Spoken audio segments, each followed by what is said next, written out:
What's up, everybody? Welcome back to another episode of Success After Trauma as we bring in unique guests. Some of our guests are going through traumatic times. Some of our guests have made it through traumatic times. And a lot of our guests have had an experience in their life that created a blockage that they had the courage to take on the journey and heal whatever that experience was. And because of the journey they took, they've learned some tools that they now share back and help heal with those that are one chapter behind them. Our special guest today is Helen. Helen specializes as a trauma therapist. Helen has been a therapist for 24 years, initially working with young people who had been abused and traumatized, but over the years met so many women who had been holding back on their trauma patterns from the past, not knowing that they have the inherent capacity to heal and recover from those. She now focuses on working with women and still holding space for children who need it. She teaches and trains professionals how to respond to their emotional, physiological needs of their children who have been abused. She's from the UK and left there 13 years ago to live in Greece, and where she was for 7 years, and now currently lives in France. That's pretty cool. When I hopped on, Helen, I said good morning, and you said, well, actually, it's evening for me. What time is it for you over there, out of curiosity? I'm at 11:30 in the morning. What time is it for you over there? It's just gone 6:30. Yeah. Okay. So Okay. And then it's evening. So it was just messing with my head when you said good morning. I was like, oh, is it? Is it? Am I late? Am I early? What day is it for you? What calendar day? It's Friday. Friday today. Okay, beautiful. Okay.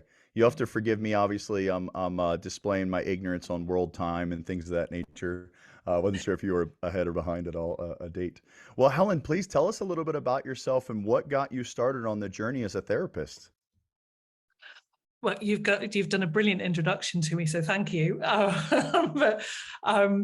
Yeah, I've been a therapist now for 24 years, and I initially trained as a I trained as a psychiatric nurse actually originally, but and started working with children and young people who were described as having very complex mental health problems. So came for assessment and diagnosis, and it always kind of felt a little bit to me that children of 5 and 6 and 7 and 8 were being given kind of diagnoses. And I'm not saying that diagnosis is wrong, but I just think, there was something that wasn't right for me. And if it's okay to tell little stories, but I remember a little boy who was quite difficult, quite challenging, and he wouldn't speak. And so I was in a kind of individual session with him, and I just got playful. I just got really playful with him, something that I don't think really anybody had been with him. He became a lion. He became a lion in this story that we started to share with each other. And he then started to really kind of tell his story to me. And in this very non-verbal, very playful way. And it was the most extraordinary experience. It was the most emotional experience. And I remember being in supervision. I used to have daily supervision with a psychotherapist because of the complexity of these children. And she said, you need to become a therapist. You need to move out of this assessment and diagnosis field and go into being a therapist. And it was this little boy that was that kind of catalyst for me doing that. And so that's what I did. I started to train as a psychotherapist and trained in other therapeutic modalities. So I'm an attachment therapist. I'm a family therapist. I'm now internal family systems trained and somatic. I work a lot with the body and the body and brain connection. And it was, I made a decision in that space that I was training in that I didn't want to be like everybody else as a therapist. There's like this real misunderstanding, I think, about what you have to be as a therapist and how you have to behave. And I'm very playful as a therapist. I'm incredibly playful because, you have to feel safe. And, as we've all still got a child in us, we've all got the little one of us that's not wounded, that wants to be playful, that can be, jumping in puddles. And I remembered it in my training, and I was saying to you before we started record that, I was sitting with these other therapists, and I was like, I don't know that I'd come to you with what I was feeling, what I was struggling with. And as someone who, as a teenager and as a young woman, did have emotional and psychological issues that were related to abusive relationship, I sat and thought I didn't resonate with these people that I was training with. And I made the decision that if I was going to be a therapist, then I had to be me first. And therapist became, something that, I sat in and I did, but actually what people need from me is me, and need that relationship, need that safety, need that understanding and that acceptance of who they are. So I don't, I see some of the programs on television about, and I try to avoid them, about therapists sitting with a notebook and waiting for people to talk and waiting for people to say. And yes, there's a part of me that I know has to be silent for people. That, there are some women and some children when I work with them that can't speak to me. At first they can't look at me. And I think, for me, it is very important to be able to hold that silence as well, without judgment. And without sitting almost kind of tapping my nails going, are they going to speak yet? Are they going to speak? But just waiting, giving that space. So I really, over the years, have stepped into my power, if you like, as me, as a success story of somebody that's overcome her own trauma and her own difficulties in the relationships that she had, to be able to step into the relationship with other people, with other women. I do work with men occasionally. It's just they tend not to ask me. They tend to go to somebody else, and that's cool. So, but there are men that I work with, and they do go, and that I work very successfully with them. But I predominantly work with women and children.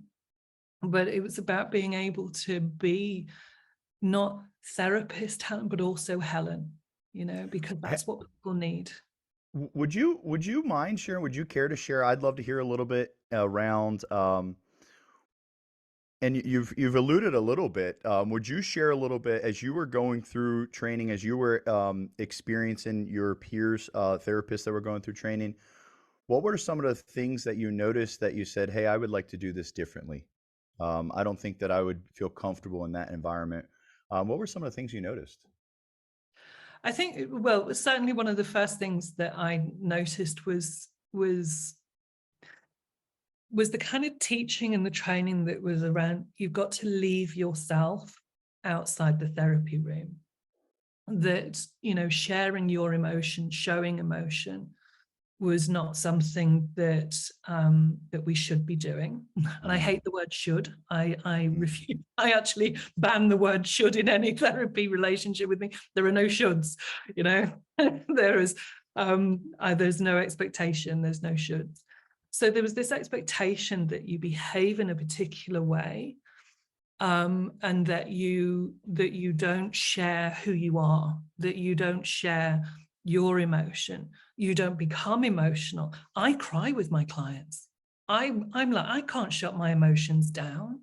I'm a very emotional human being, and it's like, I can't shut my emotions down. If somebody is in front of me, of course, I'm not there, needing them to look after my emotion. That's something very different. But when somebody is telling me, sharing with me how they're feeling, sharing with me what they want to feel, every single person that works with me, what they want to feel is happy. So when they share with me what they want to feel and what the flow that they're going through in that, I will be emotional with them. So I was looking at these very reserved people Mm. in, and this almost shut offness, this closed aspect of them that you have to be, you have to kind of have this force field around you. That's what I want to say, this kind of force field around you. I don't, I have boundaries and I have ways in which I manage when perhaps people want to try and have that little bit more from me, which is about friendship and things like that. But, I do share about myself. And I do share that, when women say to me, what would you know, Helen, about recovery and healing and moving through and personal growth? What would you know about that?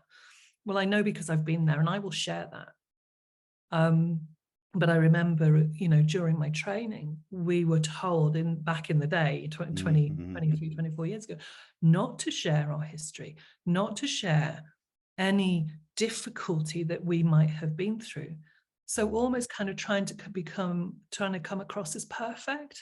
Mm-hmm. And we are not perfect. There is no therapist that I have ever met that is perfect. There's no human being. Perfectionism doesn't exist. It's fear in a fur coat. It is not, perfect is not a thing. And I think, for me, it was about being able to say, if people are going to share their life with me, if people are going to share with me who they are, they have to know me too. They have to know that I'm not scared of hearing who they are, and I'm not scared of sharing when it's right to the growth that I've had and the things that make me me, and I think that's the therapist that I always wanted to be.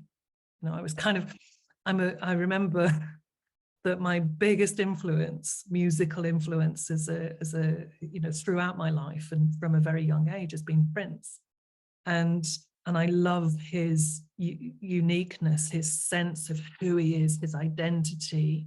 That there was no compromise, there was no changing for other people, and that's exactly the kind of person that I am, and I bring that into therapy.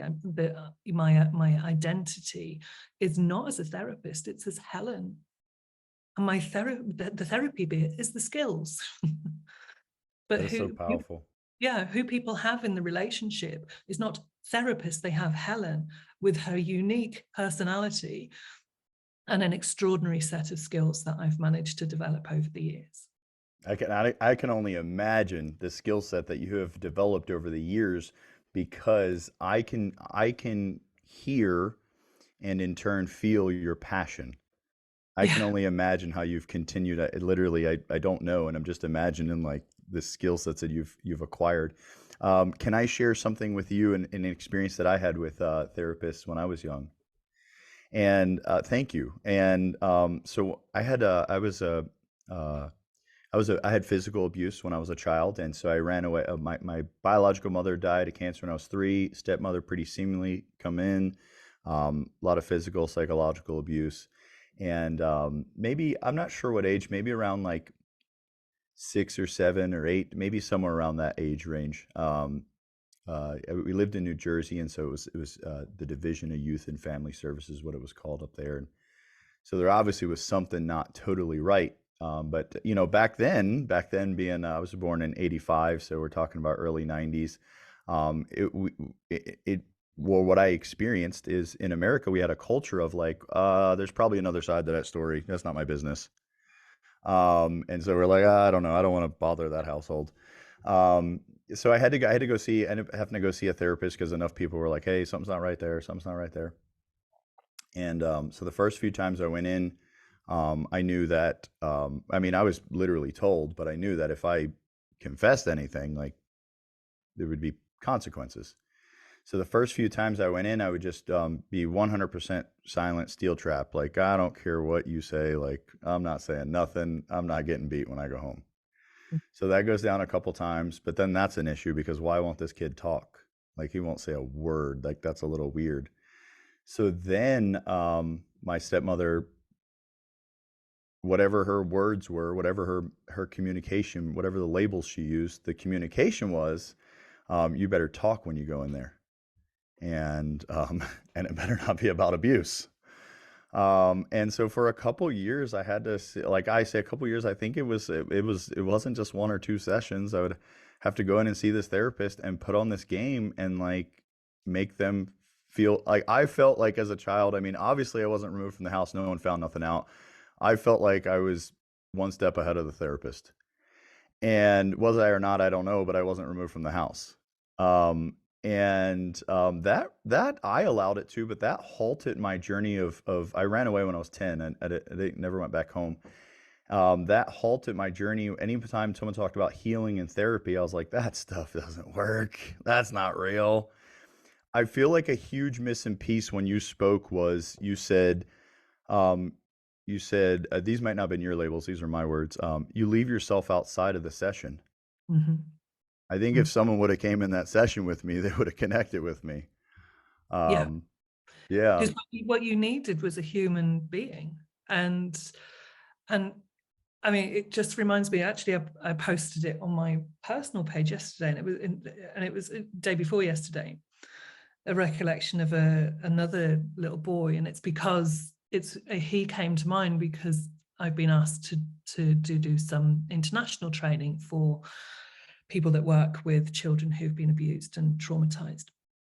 And I remembered this little boy, and you talking kind of reminded me of him as well. You know, that he was 5, and he his only words apparently were, I won't fully swear, but F off. You know, he was and that was all he was saying to people. Hmm. And he'd seen 3, 4 other therapists before me, very, very skilled therapists, you know, but they were the therapists that I would not have gone to. Mhm. And I was asked, would I see him? Would I to see, determine whether he was autistic, or whether he was ADHD, or whether he had an attachment disorder. And I said, I read the social care reports, I read the police report, and I said, I will see him, but not to answer your questions. I will see him because there's a little boy that needs to be heard. Hmm. And he came in, I remember he was very, very, he was a gorgeous looking boy and he was very angry looking. And I was like, and he was just like, F off, F off, F off, F off. And I just had my puppets and I just sat on the floor with the puppets and I just started to tell a story with the puppets, just silently. There was no particular words. And he watched and he got closer and he got closer. And he, you know, I just said to him, would you like to join in? And he looked at me and kind of took a step back and said, it's okay. I'll carry on then. You know, I'll carry on whenever you're ready. Nothing, you can carry on swearing at me too. That's cool. I'm good with that. You know, that doesn't scare me. That's not going to make me, you know, say to you, leave the room. I've heard swearing before. It doesn't matter. And so I carried on with these with these puppets, and he came and sat next to me, and he got the puppets and he started telling me his story, a story that I knew because I'd read the police report. And we were coming to the end of the story, and I said to him, I wonder whether you'd be happy to continue to tell me your story. And I said, or do you still want me to F off? And he just smiled and he said, can I see you next week? And I said, yes, you can. And I think when we hear with our heart ears, I say about heart ears, when we hear and we listen and we give space to children and adults to really be able to share who they are, what's happening for them, what's happened to them, and what they want to have different in their lives, then we take the expectation away of how they should be. And, you know, it happened. I hear it from so many women that I work with, adult women who've had very similar experiences of therapists. That one lady said to me, she felt like she was she'd had 2 years of therapy before she came to me, and I said to her, how is that going? And she said, I feel like I'm at the bottom of a pit, and he's got the ladder, and I'm having to climb my way out. And I said, that's not therapy. Therapy is an empowering process. It's a process by which you empower somebody to recognize who they are and who they want to become. It's That is so not powerful. the ladder. And watching somebody fight. That's not what it's about. So what do you think? Let me ask you this. Very powerful. I completely and totally align with this, and I have to assume that I mean, I'm just going to go ahead and project. A lot of people listening to this are like, "Oh my gosh, I need you." What? Tell me a little bit about, if you can, if you recall, if you did something create this awareness for you, or has this kind of always been you? This is different than a therapist. This is true connection. Yeah, go ahead and share I with think us. I think I remember the little girl, me, you know, um, who always had this deep sense of compassion. Actually, my dad actually was a great teacher for me. He was a very, very compassionate man, unconditional with compassion and love and acceptance for people. You know, we had guests at our table who couldn't afford food. He took people in that were homeless, and he saw them living in their car, and he would say, you know, come and live, come and stay with us, get yourself on your feet. And so I grew up in this environment of that acceptance of people and acceptance of compassion and love and dignity. And you know, as a little girl, I was very creative, very imaginative, very my family would say very self-assured.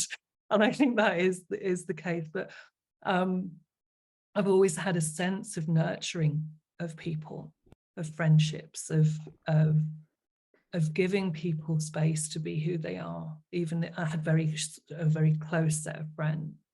And I think, you know, when I was in my 16, 17, when my first abusive relationship, there were 3, one after the other, they almost took that away, though it felt like that I'd lost that. And I kind of lost the sense of who I was and this amazing human being, amazing woman that I know I am.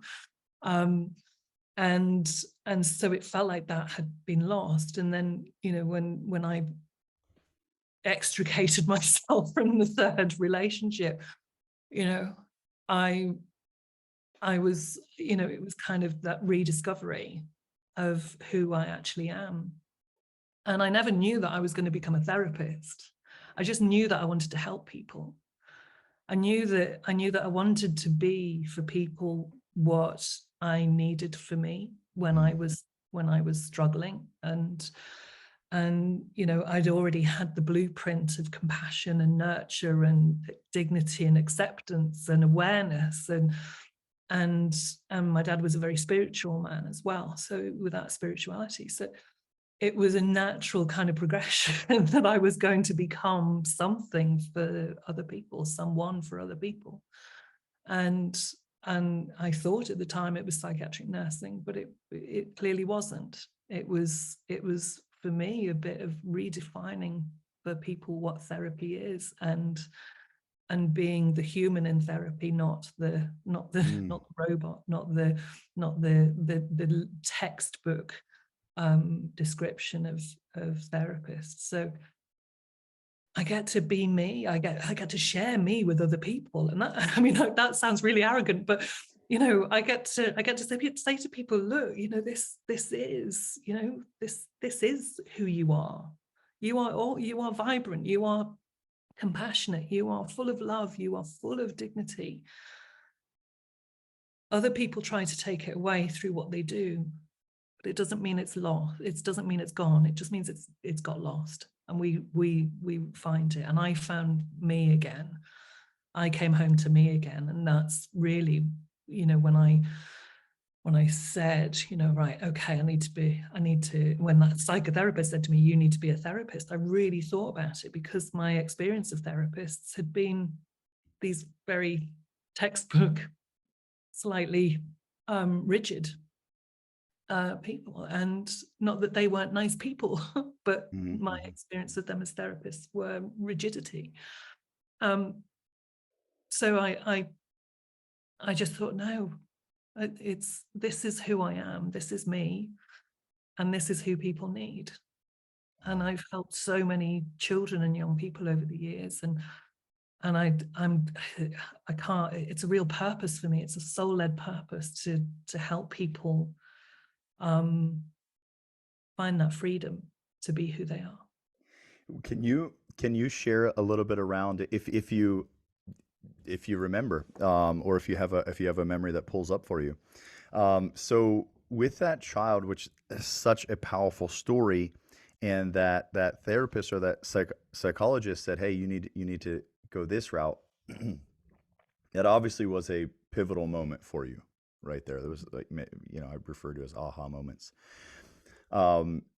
As you begun that journey, do you remember any of the confirmations along the way that were given to you? Other experiences that were like, this is it, I'm on the right path, I know this is what I need to do? Every single child and person and woman that I've ever worked with has done that. That has given me that sense of, yeah, you're getting it right for us, Helen.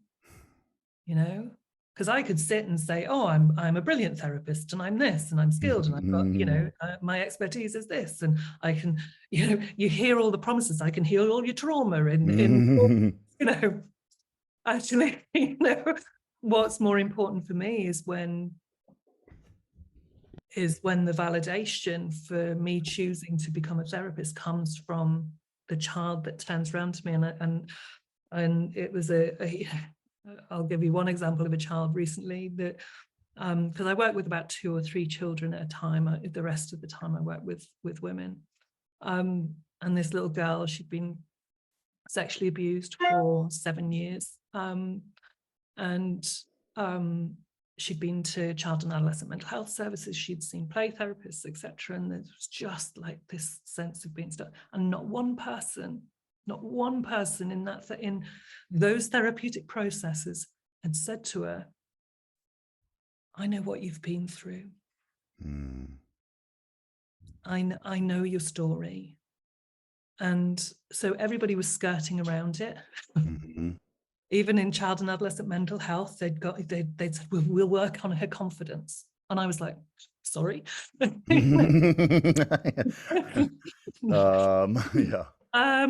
Confidence wasn't the issue, And I remember saying to her, in the first or second session, I said to her, Amy, she knows that I say her by name. She's given me permission for that. And I said, Amy, I just need you to know that you're coming to see me because I know what this man did to you. And I saw the shame. I saw the shame come, and I said, I just want to let you know that just because he did that, it doesn't mean it has to stay with you as your story. It doesn't mean that that's who you are. I said, so we're going to work on you. We're going to learn about you, and we're going to learn what's wonderful about you, and what is going to make you go through life and be the absolute wonderful human being that you are. And so we did. She worked with me for 6 sessions, and in her final session, she turned around to me, and she'd done a lot of work around herself, her values, her boundaries, all the things.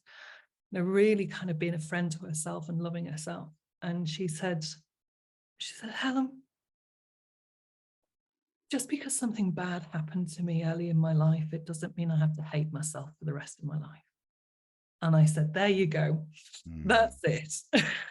That's exactly it. And I said to her, that's a message that so many women and men and other children need to hear, because it's so true. And this is from an 11-year-old, And so, when I hear when things like that happen, and when women are working with me and they say,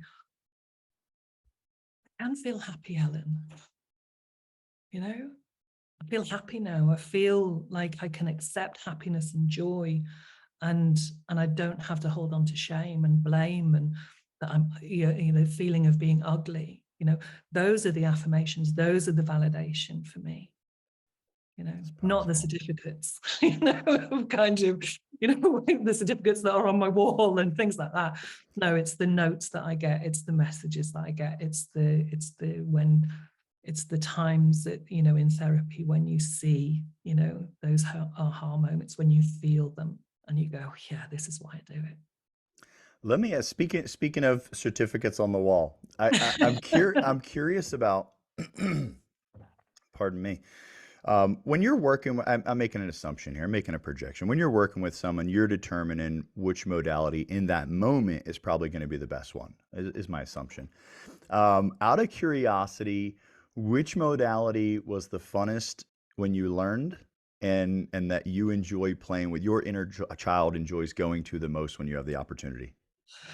One of my trainings is in dyadic developmental psychotherapy. So Could you, I'm so sorry, would you say it one I more time? know, I know. Okay, thank you. I say it quickly because it's like one of those, it's dyadic developmental psychotherapy. So it is specifically around working with trauma and abuse, but using a particular approach that's based in playfulness, acceptance, curiosity, and empathy.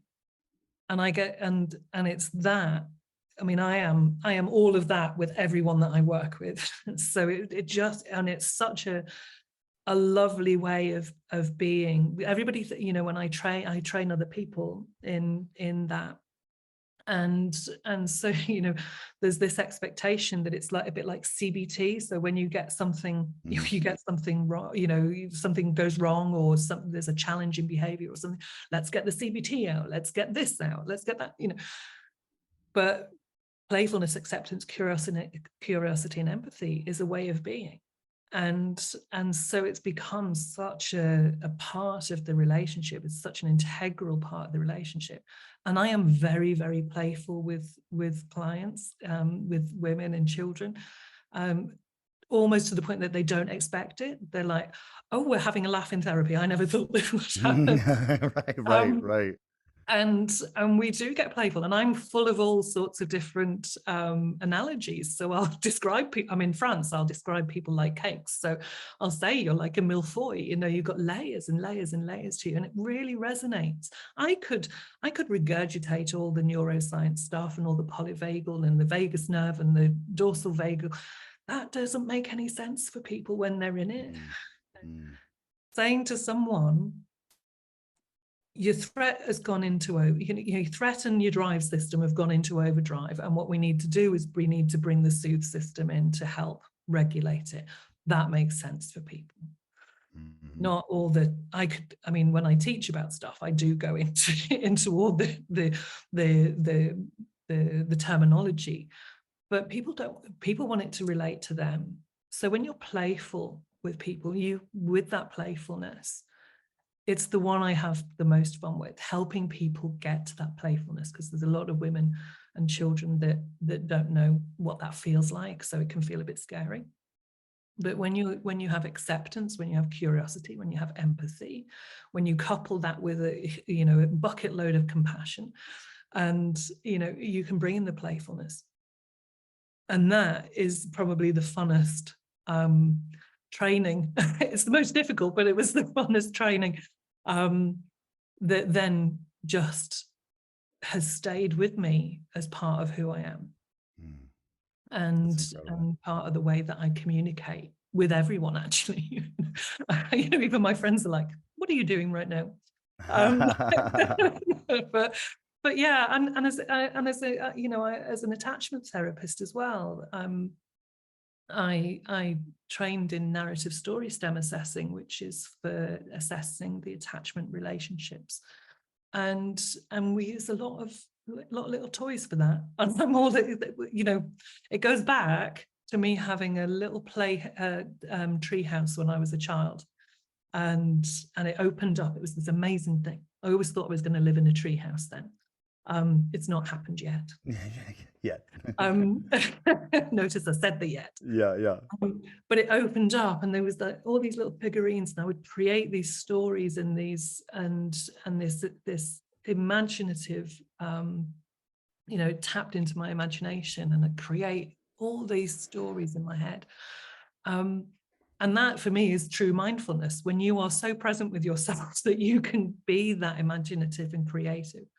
And so doing things like narrative story stem assessing, when you're there with all these little figurines and you start the story off, and then you invite people to continue the story. There's a lot of playfulness that goes with that. Mm-hmm.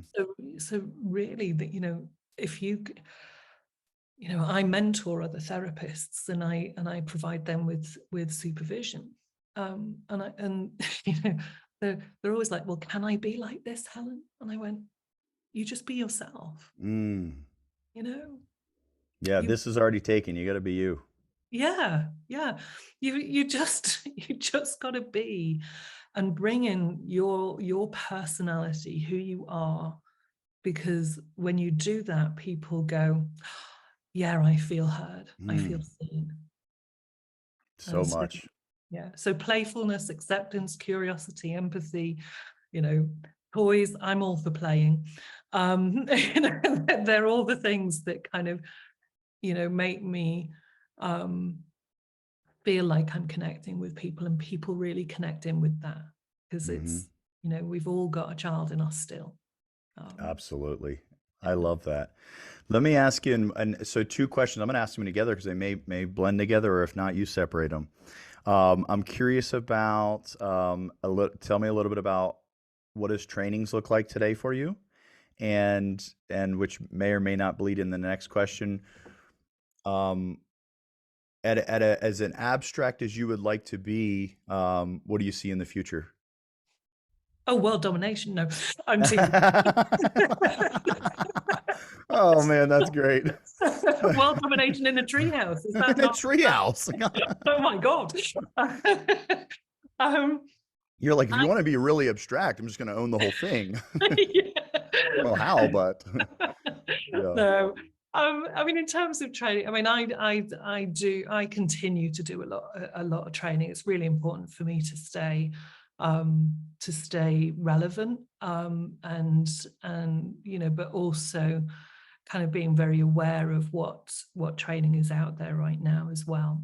Well, and Helen, if you would let me be rude and dive in real quick, what about shifting the lens? And forgive me, what about, I'm curious a little bit about passion, direction of you training others now. Oh, right. Sorry, I misunderstood. Yeah, no. Okay. No, I train. My passion at the moment, and has been, is training anyone that is working with children and young people, more specifically in terms of training, so that anybody working with children and young people actually knows how to respond to the emotional and psychological needs of those children, as opposed to just responding to behavior, because that's often what I've been training foster carers and social workers now for about 20 years in doing this. And I've now, this year been asked to start working in children's homes, to help the staff there, because there's often it's a very human thing to do, that we will look at the behavior first without necessarily looking at what's driving the behavior. And so I train and teach anyone working with children and young people that have been traumatized, abused. I used to go into schools, less so now with the schools, but to help understand how to respond to the emotion that's driving the behavior, and not to see the child just as the behavior, because they are the behavior is like the signal, the behavior is the signal that there's something else happening. And if we can do that in that way, rather than labeling somebody as conduct disordered, or or ADHD or autistic, just based on behavior, then you start to understand the child more, and understand what's the imbalance, what's happening. So I train foster carers and social workers and anybody else that wants to be trained in that. I teach and train in that. I also teach other therapists, but I tend to do that more well, it has been university based, but I was also teaching and training nurses as well, psychiatric nurses, particularly in attachment. So, I think for me, in terms of training, if I can use my skills now to train those people that are working with children, so that we unfortunately will never stop children being abused, because that we would have to, all the good people would have to live with them. But and it would only be good people around them, and that's not the case. Sadly, there are, it's sadly not. But if we can shift the way people respond to children when they are displaying something that's unusual, they are showing a behavior that is often considered inappropriate, then we have to listen to what's behind that. The behavior is a signal. It's like the lighthouse light. It's signaling something is wrong, and we have to listen to that, rather than just solely respond to the behavior, because the behavior only then says that there's a problem in the child, rather than that there's a problem for the child. That's powerful. That is powerful. I wrote down, just while you were talking, just for myself to keep a mental note of the words I wrote down. The behavior is the symptom, what drives the behavior. And then I loved when you said, and I had to write down as a follow-up, that behavior is a signal. Yeah. That is so powerful. What is driving the behavior? It's not, the behavior is not the root cause. The behavior is the byproduct of something, or the reaction of something. That is so powerful. Thank you for sharing that. Behind the behavior is a feeling. Behind the behavior is an emotion that is difficult for a child, and actually it would be difficult for an adult to share too. So it's the body's way of saying something's wrong, but I don't know what the words are. Wow. I got to write a few notes down, if you don't mind. I just love that. Okay. I just love that.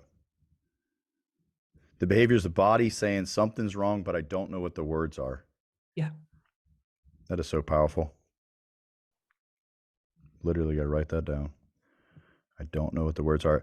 I resonate, like, thinking back to, and I still have plenty of stuff to heal.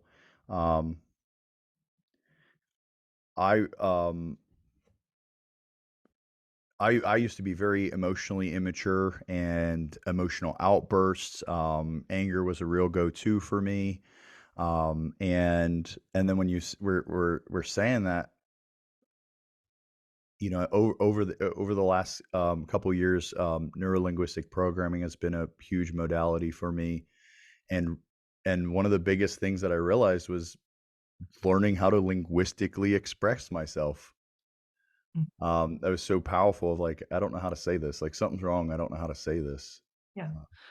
Your body says that there's something wrong before you can even find the words to describe what that something wrong is. So powerful. Do you do, if anyone listening to this, if they wanted to reach out, do you do any types of trainings or sessions? Do you do virtual, or is it all in person? Oh, no. I work internationally or virtually. Yeah. Okay, perfect. So, the trainings that I do, I'm just developing one that's online, which is a basic level. But the other training that I do is in person. I fly anywhere to do that. I call myself the traveling therapist. There's like photos of me at airports. But no, all the one-to-one work I do is internationally. So I work with women in America, Canada, Australia, Greece, Italy, France, England, So it's, I'm trying to think, Abu Dhabi, I've worked with women as well. So, it's a real international, even with children, there's children that I work with online, and it works really, really well. They do really, because the children are much better at tech than I am anyway. But, and it's become a norm, So, They're teaching you. They're like, hey, just do they're this. teaching me, and it's like, yes, I know. Yes, I'm really rubbish at tech. I have somebody that usually does it for me, but Like, I do the mind thing. I can do the mind and the body thing and all that, Yeah. and all the nervous system regulation stuff. Yeah, I'm there, but ask me to do anything with tech. But no, so it's all international. Yeah, it's all international and online that I do. Occasionally, I might see somebody here if they're very local to me. And that, I mean, I have two at the moment that are very local to me, but and it is nice to do that in person. But I have such great relationships with everyone online that I work with. It's wonderful. It's a great thing to be. It's a gift. It's a great gift to be able to do that. It really is. So for everyone that's listening to just the audio right now, by the way, if you're just listening to audio, you can go to YouTube, and the channel is Success After Trauma. You can check out the video of this. But for everyone that's listening to the audio, Helen, would you just, as a quick recap, share who it is that you're serving, women and children? What is it? What place are they at when you guys are a good fit? And then for those listening to the audio, we're going to have your links attached to, if anyone gets to this in front of a computer. But if they're just listening to the audio, what's the best place for them to reach out to you if they've completely connected with you with just what they heard so far? The best place to connect with me? Oh gosh, well, I suppose if you go to helenbfurguson.com, that's where you will learn more about me, and there's a bit about my history as well, but also kind of the way that I work. It's really just a kind of a description of what I've said today, really, about who I am and the way that I work. And people can connect with me there. And there's also if people are worried about where to start on their journey, I have a 7-day download that people can tap into. Is that on the website? It's on the website, yeah. Beautiful. Yeah. So people can also connect with me on Instagram, Helen B. Ferguson, and on Facebook, Helen Furguson. You'll see me, Helen Furguson, and it'll say therapist and blonde haired, glasses, and all that. What was it? You had another part of the question. And again, you literally have said this, but anyone catching in, if they're just catching the end, who is, if they are facing this, if this is the season or the chapter they're in, they might want to connect with someone like you. Who is that person? That's any person, actually, even though I predominantly say women. That's any person who feels that they don't need to be in crisis. By the way, I think that's the other thing. A lot of people think that therapy is for crisis. It's not. It's a beautiful act of self-care at any stage in your life where you feel like, actually, there's a part of me that I know needs to grow, that I feel is stark, and I need some help bringing that out. So it's not only for the crisis points where people have been holding on and holding on and holding on, and now just don't, they're kind of almost on their knees. It's the recognition that you feel that you are not being the person that you actually want to be, and that you don't feel happy. It's the one thing that people, I said it earlier, it's the one thing when I say to people, what is it that you want? What is it that you want to feel? What is it, you've come to me, what, you're wanting to explore it. What do you want to feel? It's happy. So if you're not feeling happy with who you are, you feel stark, and you feel like there's something wrong, there's something that's holding you back, there's something that feels fearful and scary, that's when you connect with me. Some people wait and wait and wait, and then they're on their knees, and they go, and it becomes almost like I've got, it feels like they say they've got nowhere else to go. And I never want people to feel that. never feel that therapy isn't available and approachable. It was one of the things that I said. It's the reason why I started to work privately. Was I didn't want people to jump through hoops to be able to access me. So I left the National Health Service in the UK, and I went alone, because people were having to get a GP referral and all that kind of stuff, and I'm not into that. It's about being able to acknowledge that there's something happening for you in your life right now that feels like it's holding you back, that feels like it's keeping you stuck, that feels like it may have come from a place that was difficult and scary and frightening for you, but that you want to grow, because therapy is about personal growth.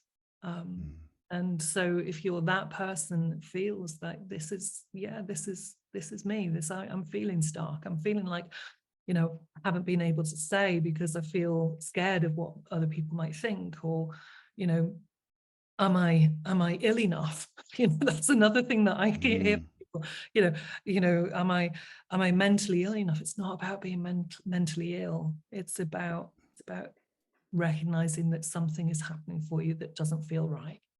And you don't want your life to be like that anymore. So that's the women that I work with, and the men. Like I said, I work with men too. There was a couple of guys that I've worked with recently. One was a police in the UK. One's a guy here that in France that had a lot of things happen to him, and he just didn't know that he said, I just don't know who the man I am is now. And he said, I don't want it all to be about the past. And I said, don't worry, it's not. Don't worry, it's about here, now, and where you want to go. With children, the focus is slightly different, because it is usually, when I work with children, it is around that something has just been either disclosed, or there's been therapeutic approaches that haven't worked, in inverted commas. But there is anxiety and stress and fear, and there's a real sense of sadness for them. So so I work with that in children and that in adults, but in a different way. So I know that people often say, I work with entrepreneurial women, or I work with high achieving women. I work with women, Beautiful. Women who want to grow and to really define not just who they are now, but who they want to become. That's powerful. I appreciate everything you shared here today, Helen. I can feel your energy. You're an incredible being on this earth to help alter the trajectory of this planet. I appreciate everything that you do in your serving. And for everyone listening today, if you're listening to this podcast, it's because you're either going through something, went through something, or you serve others. If you're going through something, I want you to understand that you got to experience it today. Not all therapists are the same. Not all coaches are the same. Not all modalities are the same. And I think it's important that you find the one that you resonate with, the one that you connect with, and the message that you can digest to create the change that you want to create. I appreciate everyone listening. Again, if you're checking out the audio, you can find our video on YouTube, Success After Trauma. And until next time, be great. It's already in you.